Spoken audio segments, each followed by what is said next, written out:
এই সময়ে বাজারে প্রচুর পাকা টমেটো পাওয়া যায়। চাইলে কিন্তু আপনারা খুব সহজেই টমেটোর টক বা খাট্টা রান্না করতে পারেন। আর এই রান্নাটা করা কিন্তু খুব সহজ। টমেটোর টক ভাতের সাথে কিংবা যে কোনো কিছুর সাথে পরিবেশন করলে কিন্তু খেতে খুব মজার হয়। নমস্কার বন্ধুরা, welcome to my channel Priyanka class blog. বন্ধুরা, আজকে আমি তোমাদের সাথে নতুন আরেকটি রেসিপি শেয়ার করব। আজকে আমি বানাবো রাঙা আলু দিয়ে টমেটোর টক। তো আমি কিভাবে খুব সহজ পদ্ধতিতে খুব সুস্বাদু এই টমেটোর টক বানাই সেই রেসিপিটা আজকে আমি তোমাদের সাথে শেয়ার করব। তো প্রথমে আমি তোমাদেরকে দেখাচ্ছি টক বানানোর জন্য এখানে আমি নিয়েছি খেজুর, কাজু বাদাম, আমসত্ত্ব এবং কিশমিশ। প্রথমেই আমি কড়াইতে তেল দিয়ে দিয়েছি। তেলটা গরম হয়ে যেতে একটু তেজপাতা আর গোটা জিরে ফোড়ন দিয়ে নিচ্ছি। জিরেটাকে আমি সামান্য একটু ভেজে নিচ্ছি। ভেজে নেওয়া হয়ে গেছে। এবার টমেটো কুচিগুলো দিয়ে দিচ্ছি। টমেটো কুচিগুলো দেওয়ার পর সামান্য একটু নেড়ে চেড়ে তারপর আমি দিয়ে দিচ্ছি লবণ এবং হলুদ। লবণ হলুদ দিয়ে এবার আমি ভেজে নেব। কিছুটা পরিমাণ ভেজে নিয়ে এবার আমি ঢেকে দিচ্ছি।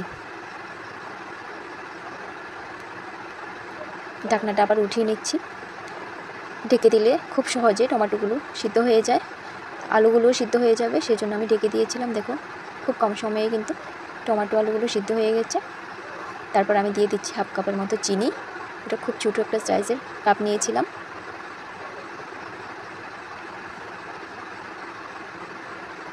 আমি কিন্তু এখানে 500 টমেটো নিয়েছিলাম। তারপর খেজুর, আমসত্ত্ব, কিশমিশ, কাজু বাদাম সবগুলো দিয়ে দিচ্ছি। দিয়ে আবার আরেকটু নাড়াচাড়া করে নেব। আমি কিন্তু টমেটোর টকটা সবসময় এভাবেই বানাই, আর এটা খেতেও খুব ভালো লাগে। দেখো টমেটোটা কিন্তু অনেকটা গলে গেছে। চিনি দেওয়ার সাথে সাথে কিন্তু টমেটোটা অনেকটা গ্রেভি হয়ে গেছে। আর এখন যে প্রচণ্ড গরম পড়ছে, এই গরমে যদি এইভাবে টমেটোর টক রান্না করা যায় তাহলে কিন্তু খেতে খুব ভালো লাগে। তো দেখো আমি এবার মশলাটা দিয়ে দিচ্ছি। টমেটো টকের জন্য এই মশলাটা আমি বানিয়েছিলাম। গোটা জিরে, চিকন জিরে, এক টুকরো দারচিনি আর 2-3টে এলাচ দিয়ে আমি আগে থেকে মশলাটা বানিয়ে নিয়েছিলাম। আর এইভাবে মশলাটা বানিয়ে দিলে কিন্তু টকের ফ্লেভারটা খুব ভালো আসে। তো দেখো অনেকটা ভাজা হয়ে গেছে। তারপর কিছুটা জল দিয়ে দিয়েছি। আমি এখানে বেশি জল দেব না, কারণ আমি টকটাকে বেশি পাতলাও করব না, বেশি ঘনও করব না।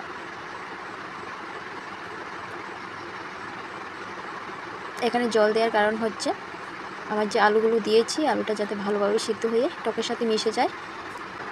রাঙা আলু কিন্তু টমেটোর সাথে দিলে টকের গ্রেভিটা আরও খুব সুন্দর হয়, আর আমার কাছে খুব ভালো লাগে এভাবে রাঙা আলু দিয়ে টমেটো টকটা খেতে। তো দেখো ফাইনালি আমার টক কিন্তু হয়ে গেছে। এবার আমি এটাকে নামিয়ে নেব। আর দেখো টকটা কিন্তু বেশি ঘন হয়নি, পাতলাও হয়নি, একেবারে পারফেক্ট আছে। আমার শ্বশুরবাড়িতে কিন্তু সবসময় এইভাবেই টক রান্না করা হয়, কিন্তু আমার বাবার বাড়ির ক্ষেত্রে কিন্তু সেটা আরেকটু উল্টো, কারণ ওরা খায় হচ্ছে একেবারে পাতলা। সেমভাবে রান্না করা হয় কিন্তু ওরা পাতলা করে করবে, ওটা খেতে কিন্তু খুব ভালো লাগে। তো আমার কাছে দুটোই ভালো লাগে, কিন্তু সত্যি কথা বলতে কি আমি টকের সেরকম কোনো বিশেষ একজন ভক্ত নয়, কারণ টক খেতে বেশি ভালোবাসে আমার হাজব্যান্ড, আমার দেওর, আমার শাশুড়ি মা, ওরা বেশি টক খেতে ভালোবাসে। আমি যতটা দেখেছি, আমি অতটাও ভালোবাসি না টক খেতে, আমি খেয়ে নিই ঠিক আছে। তো দেখো আমার টকের ঘনত্বটা কত সুন্দর হয়েছে। এটা কিন্তু সামনে থেকে অনেকটা সুন্দর হয়েছে, কিন্তু আমার মোবাইলে অতটা ভালো আসেনি কালারটা। তো বন্ধুরা, আমার এই রেসিপিটা তোমাদের কাছে কেমন লাগলো প্লিজ কমেন্ট করে জানাবে। ভালো লাগলে লাইক করে দেবে। Thank you.